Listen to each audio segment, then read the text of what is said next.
Hello friends, मैं प्रियंका स्वागत करती हूँ आप सभी का अपने यूट्यूब चैनल पे success study point by Priyanka ma'am. तो देखिए बच्चों, मैंने इसके पहले आप सभी को समास और विग्रह क्या होते हैं, ठीक है, और समास के भेद कौन कौन से होते हैं, ये इसके पहले वाले टॉपिक पे मैं आपको समझा चुकी हूँ। तो जो भी नए बच्चे हों, जो हमारे इस चैनल से नए बच्चे जुड़े हों, तो वो जाकर प्लीज़ मेरे चैनल में चेकआउट करें। तो उन्हें इसके पहले के 2 वीडियो उनको मिल जाएंगे, समास किसे कहते हैं और अव्ययी भाव समास क्या होता है, ठीक है। तो आज का हमारा टॉपिक है द्वंद्व समास, ठीक है। ये समास का हमारा दूसरा भेद में दूसरा भेद है, जो है द्वंद्व समास। तो बच्चों, द्वंद्व समास किसे कहते हैं, ठीक है, इसकी क्या पहचान है, तो टिक के साथ मैं आज आपको बताती हूँ। तो प्लीज़ इसे समझने के लिए आप मेरे चैनल पे बने रहें, ठीक है। चलिए स्टार्ट करती हूँ मैं आज का अपना टॉपिक, द्वंद्व समास। तो बच्चों, ये द्वंद्व समास किसे कहते हैं, ठीक है, और ये परीक्षाओं में कितना ज़्यादा पूछा जाने वाला टॉपिक है, ये मैं आपको बताऊंगी। इस टॉपिक में से कितने क्वेश्चन बनते हैं, ये मैं आपको समझाऊंगी। तो चलिए स्टार्ट करते हैं। जिस समास में दोनों पद प्रधान होते हैं, क्या होते हैं बेटा, दोनों पद प्रधान होते हैं और इनके मध्य और शब्द का लोप होता है। इनके मध्य में और शब्द का लोप होता है, इन्हें क्या कहते हैं, द्वंद्व समास कहलाता है। कहने का मतलब है, जो पहला पद होगा और दूसरा पद होगा, उनके बीच में एक ये और शब्द छिपा होगा। क्या छिपा होगा, और शब्द छिपा होगा, जो आपको पहचानना होगा, ठीक है। ये हमारा क्या कहलाता है, द्वंद्व समास कहलाते हैं। और सबसे बड़ी एक पहचान है, आप हेडिंग में ये नोट करके डाल लीजिएगा। और बच्चों, आप मेरे साथ ही लगातार आप नोट्स अपने बनाते चलिएगा, जिससे आपको परीक्षाओं में पढ़ने में किसी भी प्रकार की कोई कठिनाइयों का सामना नहीं करना पड़ेगा। तो प्लीज़ आप नोट डालिएगा। नोट में आपको क्या है, 9 से आगे की संख्या, 9 किस बात की कही जा रही है, डिजिट, जो हमारी गिनती में 9 अंक आता है, 9 से आगे की संख्या इसमें आ जाती, किस में आ जाती, द्वंद्व समास में संख्यावाचक में ये 9 से आगे की संख्या भी आ जाती है, ठीक है। जैसे एग्जाम्पल मैं आपको कुछ उदाहरण बता रही हूँ, जिससे आपको ये द्वंद्व समास क्या होता है समझ में आ जाएगा। देखिए, भीमार्जुन का क्या है, ऐसे कोई अर्थ समझ में आ रहा है, भीमार्जुन नहीं समझ में आ रहा ना।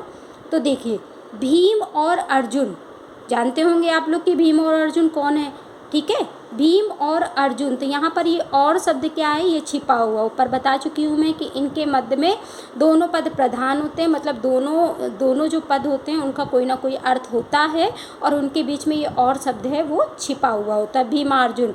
तो भीम और अर्जुन, ठीक है। इसी तरीके से अगला एग्जाम्पल आपका है नागार्जुन, ठीक है, नागार्जुन। अब नागार्जुन क्या है, नाग और अर्जुन। और बेटा, ये जो भीमार्जुन और नागार्जुन है, ये सभी प्रकार के कॉम्पिटिटिव एग्जाम में पूछा गया उदाहरण है।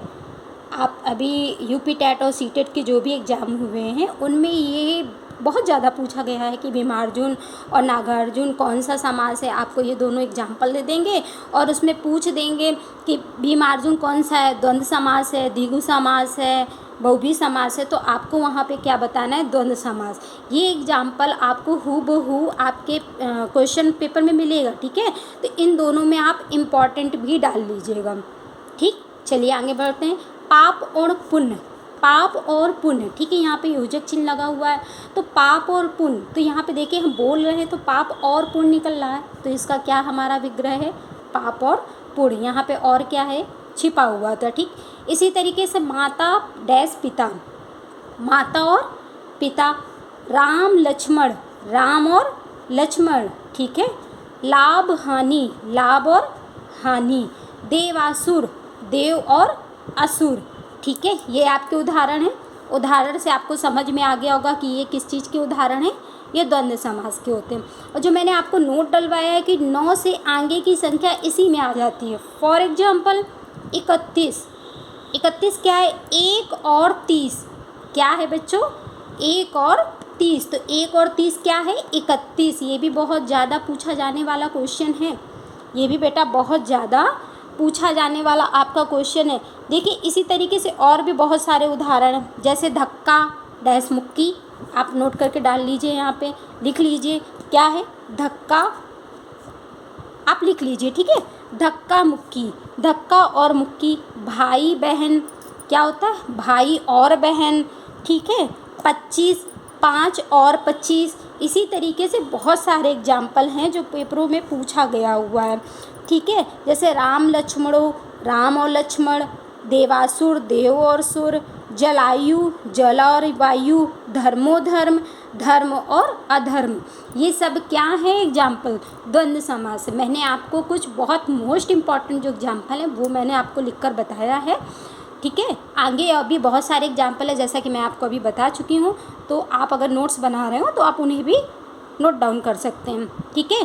तो बच्चों उम्मीद करती हूँ द्वंद्व समास आपको समझ में आ गया होगा, आ गया है, ठीक है। अब अगला इसके आगे कौन सा आता है, इसके अगला आता है तीसरा समास हमारा, कौन सा आता है बेटा, द्विगु समास। कौन सा आता है, द्विगु समास। अब इसकी क्या पहचान है, अब इसकी द्विगु समास की क्या पहचान है, जिस समास में पहला पद संख्यावाची होता है एवं जिसमें समूह की जानकारी मिलती है वो हमारा क्या कहलाता है, द्विगु समास कहलाता है। द्वंद्व समास अभी मैंने आपको ऊपर बताया है क्या था, जिसमें दोनों पद प्रधान होते हैं और इनके मध्य और शब्द का लोप होता है, वो हमारा क्या था, द्वंद्व समास। और द्विगु समास हमारा क्या है, जिस समास में पहला पद संख्यावाची, संख्यावाची मतलब गिनती से रिलेटेड शब्द होंगे, वहाँ पर 1 होगा, 2 होगा, 5 होगा, 9 होगा, 8 होगा, इस तरीके से वहाँ पे गिनती वाली संख्या होंगी, ठीक है। एवं जिससे समूह की जानकारी मिलती हो, ठीक है, जिससे समूह की जानकारी मिलती हो। अब एग्जाम्पल बताएंगे आपको समझ में आ जाएगा, उसे हम क्या कहते हैं, द्विगु समास कहला। आपके लिए बहुत अच्छी सी ट्रिक है ये कि आप संख्यावाचक देखेंगे, आँख बंद करके आपको द्विगु समास लगा देना। हाँ, लेकिन नोट ये रखना है कि 9 से पहले की संख्या जो होगी वो हमारी जो है वो द्विगु समास में आएगी। अदरवाइज़ 9 से ऊपर वाली जो संख्या होंगी, आगे वाली संख्या होंगी 10, 11, 12, 21, इस तरीके की जो संख्या होंगी वो हमारी द्वंद्व समास में जाएगी। इसे ज़रूर बेटा ध्यान से सुनिएगा और समझिएगा, ठीक है। तो इसका एग्जाम्पल क्या है, शताब्दी। क्या है बेटा एग्जाम्पल, शताब्दी। शताब्दी क्या होता है, 100 वर्षों का समूह। क्या होता है, 100 वर्षों का समूह। जैसे अभी बताया हमने कि पहला पद संख्यावाची, तो यहाँ पे संख्या क्या, शताब्दी, सा मतलब क्या, 100, ठीक है। शताब्दी किसे कहते हैं, 100 को कहते हैं, ठीक है, 100 वर्षों का समूह। इसी से तरीके से अगला एग्जाम्पल हमारा क्या है, सतसई। सतसई मतलब 7 बताया जा रहा है, 700 दोहों का समूह, 700 दोहों का समूह हमारा क्या हो गया, सतसई। इसी तरीके से त्रिफला। अब त्रिफला में ये 3 शब्द निकल रहा है, संख्यावाची निकल रही है और समूह की जानकारी हो रही है, 3 फलों का समूह। त्रिफला मतलब 3 फलों का समूह, मतलब यहाँ पे 3 फल दिए हुए हैं, ठीक है, 3 फलों का समूह त्रिफला। चौमासा 4 महीनों का समूह। कौन कौन से होते हैं आपको पता होंगे, जो सर्दी गर्मी बसंत बरसात सब आता है ना, ये 4 महीनों का हमारा समूह हो गया। इसी तरीके से अठन्नी 8 आनों का समूह, चवन्नी 4 आनों का समूह। ये सब क्या है, आपके एग्जाम्पल है, इनसे क्या पता चल रहा है कि ये द्विगु समास है। और भी इसके बहुत सारे एग्जाम्पल होते हैं, जैसे नवरत्न, 9 रत्नों का समूह। दोपहर 2 पहरों का समूह। चौराहा 4 रास्तों का समूह। चौराहा पेपर में बहुत ज़्यादा पूछा जाने वाला एग्जाम्पल है। तिराहा, पंचवटी 5 वटों का समूह। इस तरीके से बहुत सारे एग्जाम्पल है बेटा जिसमें संख्या शुरुआत में होती है। चतुर्युग 4 युगों का समूह। त्रिवेणी 3 रेडियों का समूह, ठीक है। त्रिभुज 3 भुजाओं का समूह। ये सब इसके क्या एग्जाम्पल हैं, द्विगु समास के एग्जाम्पल है, ठीक है। तो बच्चों उम्मीद करती हूँ कि आज का टॉपिक आपको द्वंद्व समास और द्विगु समास क्या होता है ये बहुत अच्छे से समझ में आया होगा। तो प्लीज़ अगर आपको ये टॉपिक समझ में आया हो तो प्लीज़ चैनल को लाइक कीजिएगा, शेयर कीजिएगा एंड सब्सक्राइब कीजिएगा। और इसके आगे के समास को जानने के लिए प्लीज़ चैनल को सब्सक्राइब जरूर कीजिएगा, ठीक है। तो चलिए मिलती हूँ मैं कल आपको इसके आगे कर्मधारय समास के टॉपिक को बताने के लिए। उसके लिए धन्यवाद।